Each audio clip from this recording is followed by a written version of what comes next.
All right, Christina, ready for another podcast episode? Absolutely, Paul. You got us all mic'd up. Everything's set up. Sure do. Got all the cameras set up, done a mic check, and I think we're ready to roll. Let's do it. For those listening in, we are so glad you're here. Yes. And for those of you who are new, this podcast is for teachers who are curious about AI. But also deeply protective of their classrooms. It's for the teachers who want to explore new AI tools while protecting the relationships and the classroom culture that they worked so hard to build. In each episode, we look at the world of AI in education, reflect on how it's actually showing up in our classrooms, and then share best practices and ideas with teachers to help them build structure, confidence, or as we like to say, use AI with the teacher's touch. That's right.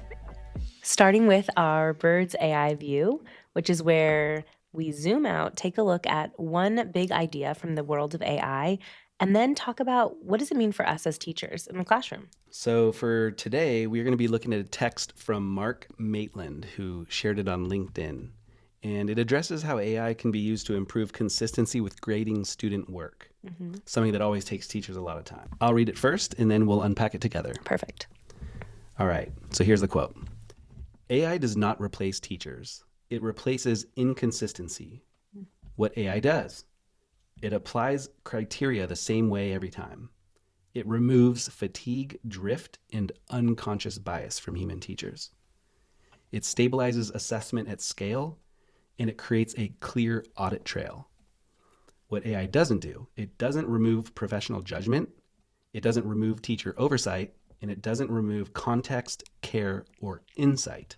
Humans bring meaning and interpretation. Systems bring consistency. Students need both. He said a lot there. I was thinking we could go back to the top and just look at it kind of line by line. Yeah, that's a great idea. AI does not replace teachers. It replaces inconsistency. And so that is a stance that you and I have, and we have had for a while now, just seeing that schools of the future, especially in the near future, are not going to be AI driven where kids go in and robots are the teachers, right? Like kids, especially in elementary school, need human teachers as human connectors to teach them life skills, to get to know the kids individually, to inspire them and motivate them and help them to be seen. So I'm going to read these first two bullets of what AI does, and then would love to hear your thoughts on it. Cool. All right, so it says, AI applies criteria the same way every time, and it removes fatigue, drift, and unconscious bias. Yeah, I think when I think about the fatigue and drift, I think about our physical energy. And our job is so dependent on the energy that we bring. It is what helps us motivate students and inspire them to grow and learn and persevere. But it's draining on us, which is why you hear so many teachers talk about that burnout that is so real.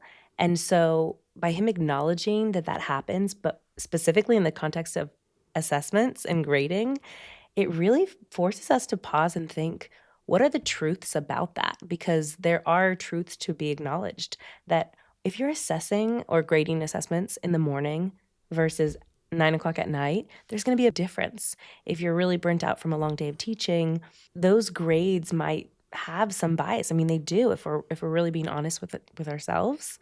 And also can depend on the child. So this idea of thinking of how using AI to help with assessments to limit the amount of bias, that's a really cool thought. For teacher drift, that's the idea where you start using a rubric, let's say, to grade a writing piece, but then over time, you either becoming more or less strict with how you're applying it. So like, what's the word for it? Like consistency. Losing alignment? Yes, absolutely. Okay. Yeah, so like you're losing alignment and drifting away from like the original laser focus. Okay.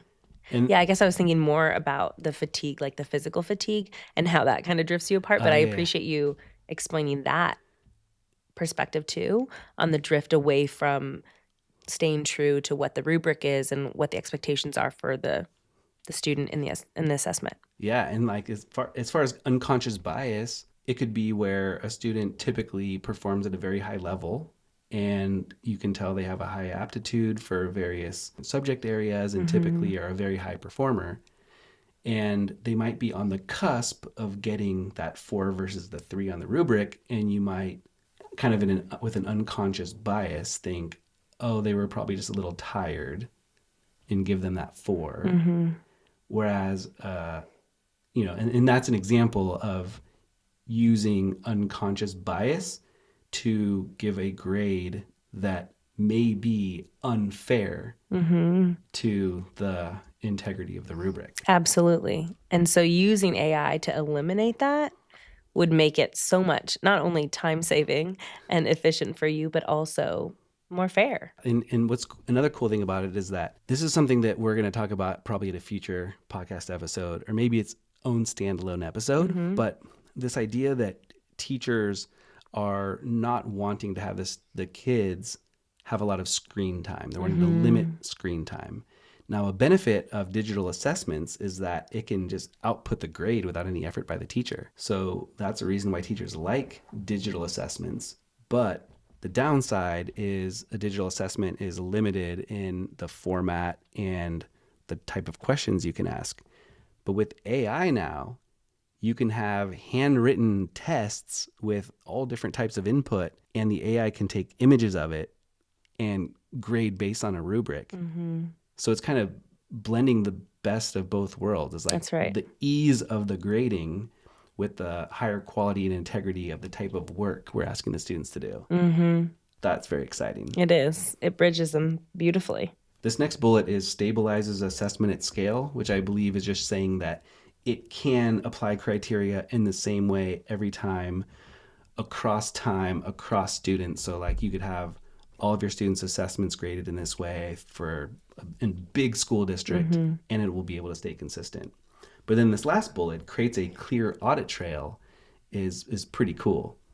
Do you want to say anything about that? Just keeping track over time and monitoring student progress. I think that's what I think of first when I hear that.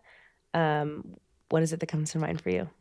I think just it's like the record of all of the grades that whatever AI system gave to that student work, with a description like saying, this is the justification based on the rubric. This is what I'm seeing, and this is why they were given this grade. Yeah. And knowing that there's not going to be any human drift, any human bias.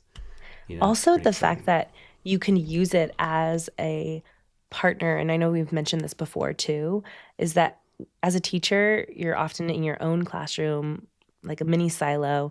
And so to have someone else or AI to bounce ideas back and forth and to really understand and validate or affirm why you're assessing a student a certain way, the consistency helps.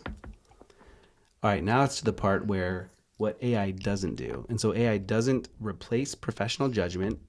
It doesn't remove teacher oversight, nor does it remove context, care, or insight. So once again, echoing, like, those are the important essential skills of a teacher that are so valuable that they bring to the classroom and their students. Yeah, they're the irreplaceable parts for sure. Humans bring meaning and interpretation. Systems bring consistency, and students need both.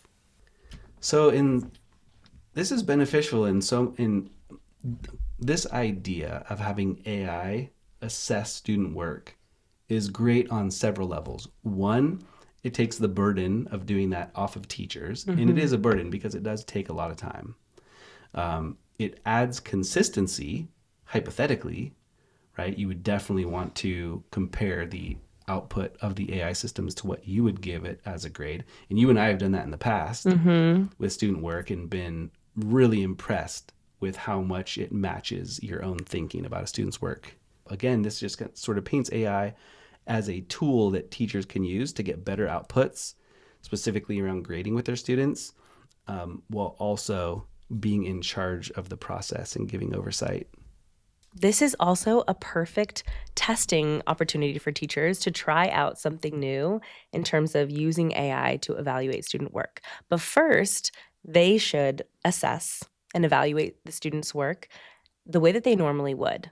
But then, additionally, take a picture of the student's work and a picture of the rubric, upload that into AI, and have it evaluate the student's work so that you have something to compare. And then it's an opportunity to say, wow, this really is spot on to the way that I would evaluate the student's work, or this wasn't quite what I was looking for. But again, these are the examples of how to try something new in a way that it's actually going to leverage AI to be a tool. And that makes me think too of little follow up tests that teachers can do is once you do get that feedback, say, if you were a second grade teacher or whatever grade Mm-hmm. level you happen to teach, what would be 2 or 3 next steps that you would recommend for the student to work on? And you can actually have the AI give suggestions for either you as a teacher, things that you can reteach with the student, or if they're at a level where they can read the feedback themselves, it Mm-hmm. can give them suggestions on what it is to work on. All right, let's bring it back to the classroom and talk about something our students have been loving all year long, which is the Choose Your Own Adventures. The books. Yes, Nice. like the books, the throwbacks. Cool. Well, I'm sure some of you listening remember the Choose Your Own Adventure books, and those stories were so fun. They were unique to us at the time because it was a story that didn't have one through line. Depending on your choice, you got to choose if you went to this page to do this activity or this other page. And there was something really fun about being in control in that way. It was interactive.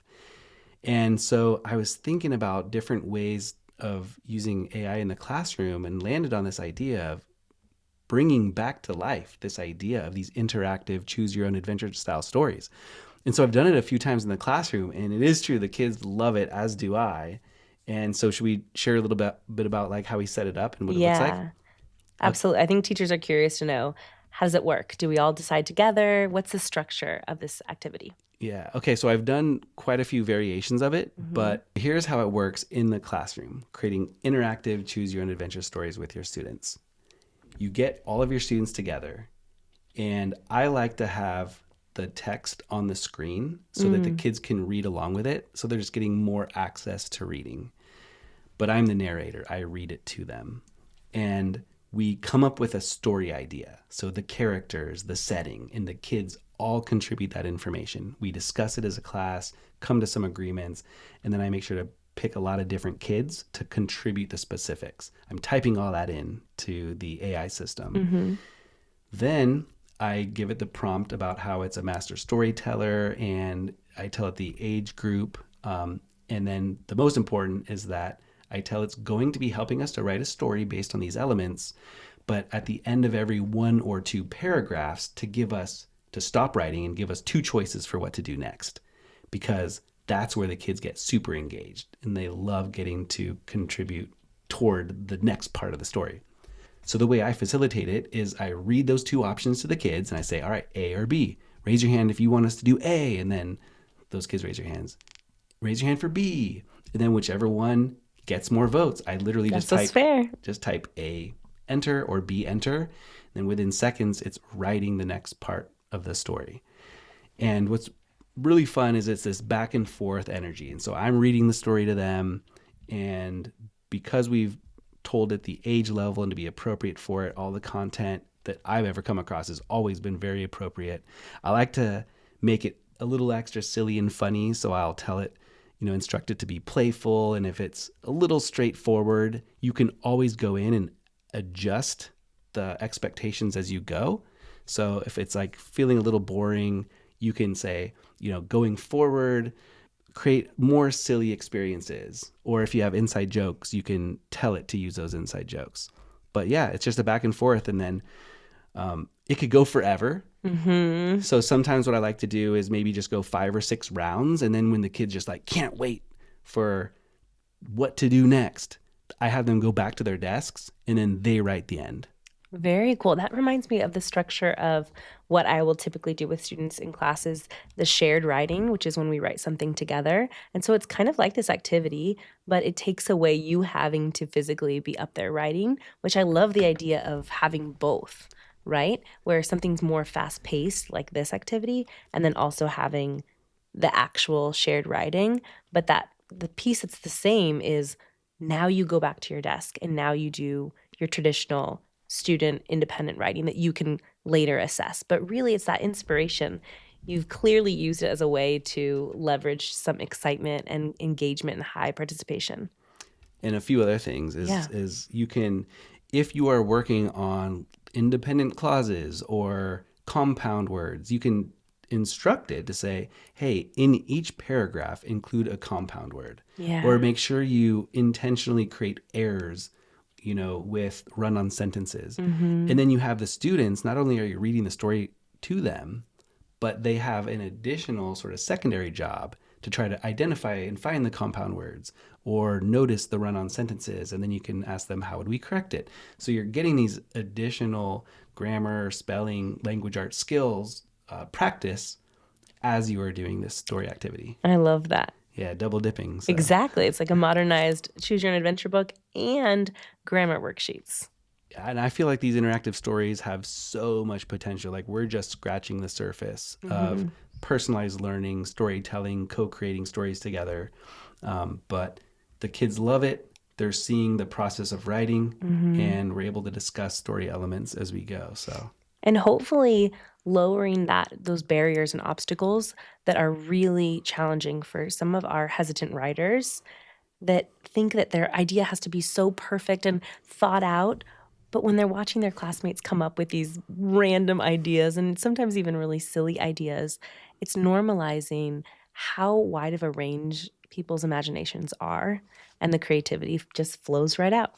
definitely does. So, we're creating a full video about this where we will go more in detail on exactly how to do this, so that you can replicate it in your classrooms. Yeah, and we hope you try it, and we look forward to hear how it goes. Yeah.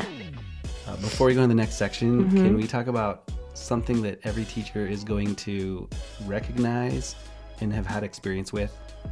Yeah, of course. It's like, no matter how well you plan something, that feeling that like 5 minutes before you start, something's gonna change. Absolutely. Yeah, some kid Wi-Fi goes down, iPads are dead, unexpected fire drill. kid gets pulled out for Yes. some reason that they never get pulled out for. Yes, Phone rings, some students going home early, exactly. and all the kids are sitting there like, well, what are we gonna do next? And you're smiling like, great question. Yeah. Meanwhile, your head is spinning. You're trying to think on the fly. You're like the dog with a fire burning all around. You're like, this is fine. Yeah, everything's fine. But We'll make it out. As teachers, we're like professional adapters. That's a skill that's essential for teacher longevity, is the ability to roll with the punches. And then there's always that one teacher at every school that kind of like knows when everything is happening and is going to come by just at the right time to save the day. Yeah, give you the reminders like, just so you know, picture day is moved to Thursday and your slot is at 10:30. And you're like, thank you so much. What would I do without you? They're like, I went onto your computer, went into your calendar app and changed it for you already. So you're all good. Exactly. I have a confession about that though. Really? Yes. So one of the other Do days, tell. I know, one of the other days I was working and it was in the morning and we were all gathered around in morning meeting and really invested in the activity, of course, serious business. And all of a sudden the door opens and it's Abby O'Leary and she's looking at me as if I'm supposed to know what she's going to say. And she's like, Miss Lopez, are you all coming down to the assembly? And my eyes go wide and my face probably turns red. I'm like, Of course. yes, that's exactly what we were going to go do. And she looks at me, gives me a wink, and I'm like, thank you, Abby. And so we get up, the kids move quickly. We go down there. Of course, we're the last ones in the auditorium. But I was so grateful for her in that moment. And just knowing that if it wasn't her, it was going to be someone else, especially because of the incredible team and colleagues that we have. So we're lucky to not just have one of those people on our team. Our team is made up of those colleagues. Absolutely. Like you got Erica Leinbach, you can always go to for anything. Angela Geiger, our new fearless leader. Christy Herman has made a schedule for everything. Shelley Fargo has texted you individually to let you know and remind you of anything personal and unique to that, whatever's happening. She's always dialed in. So we have an incredible team where we have 4 people looking out for us. And That's actually right. want to give an extra shout out and thanks to them because doing this teacher share job this year, we communicate every morning with our morning scrums, so we keep each other up to date on what's happening in the classroom. But, inevitably, when you have 2 non-type A people, some things may fall through the cracks, and it's so wonderful that we can always count on them to, keep us afloat of what's going on. That's right. And someone else who does that really, really well for us is Miss Nasia. She Absolutely. is totally She's bridging the gap between what happens on your days and my days, and she keeps us in the loop with anything related to our students. So we really are lucky to have such a supportive team. absolutely. Yeah. She's the greatest. Yeah. She always supports us. She's down for everything and is always in a great mood. So we appreciate you, Nasia. Yeah. Aww. All right, and that brings us to the end. And so if you have made it this far, thank you for watching, and please consider subscribing to our YouTube channel, as well as subscribing to our free newsletter at remixteachers.com. We really appreciate it. And if you missed our last episodes on the podcast, you can check them out here and here. We'll see you next time. Bye. Bye.